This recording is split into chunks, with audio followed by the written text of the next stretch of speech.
Hello friends, बहुत बार मेरी OPD में अगर मैं 100 पेशेंट एक जैसे देख रही हूँ तो 10 पेशेंट ऐसे आते हैं और वो बोलते हैं हमें चेस्ट पेन हो रहा है, घबराहट हो रही है, पसीना आ रहा है और आप हमारा ईसीजी कराइए, शायद हमें हार्ट अटैक आ रहा है क्या।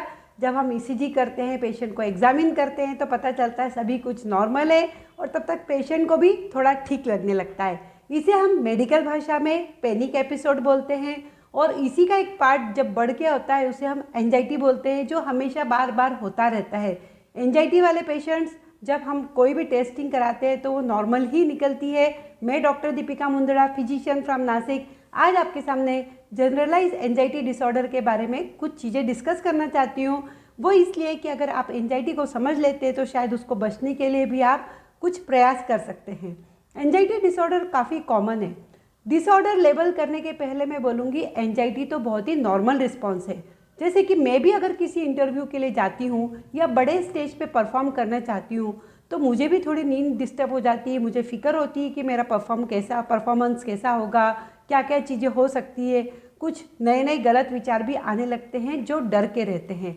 लेकिन यही जब चीज़ें बार बार होती है, अगर डर के जो चीज़ें हैं, किसी भी इंसान को जो डर हो रहा है वो नॉर्मल चीज़ों के बजाय अब नॉर्मल चीज़ों के लिए भी हो रहा है। जैसे हार्ट अटैक आया नहीं लेकिन हार्ट अटैक के बारे में बार बार विचार आ रहे हैं और ये विचार, ये डर अगर लाइफ को अफेक्ट कर रहा है, मतलब कि आपका काम ठीक से हो नहीं पा रहा है, आप उसकी वजह से काफ़ी अपने रिस्पॉन्स को कंट्रोल नहीं कर पा रहे हो और ओवर रिएक्ट कर रहे हो, तो इसे हम एंजाइटी डिसऑर्डर बोलते हैं।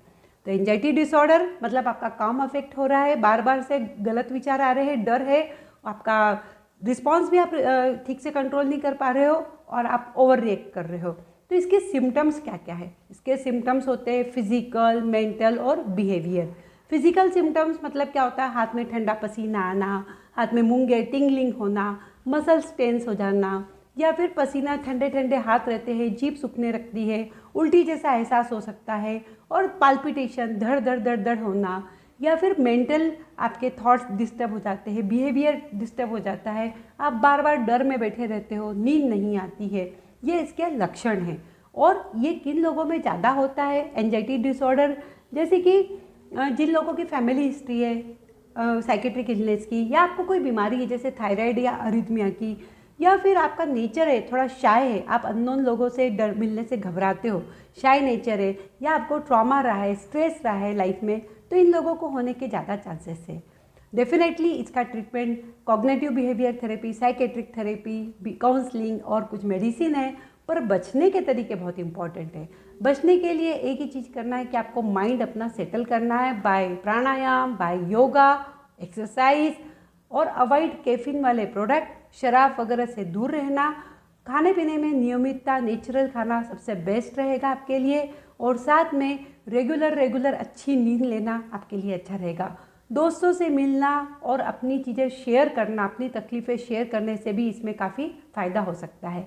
तो मैं चाहती हूँ कि एंजाइटी पे आप काम करें और अपने आप को स्वस्थ रखें, एंजाइटी डिसऑर्डर बनने ना दें, उसके पहले ही आप इसको रोक लें। Thank you so much.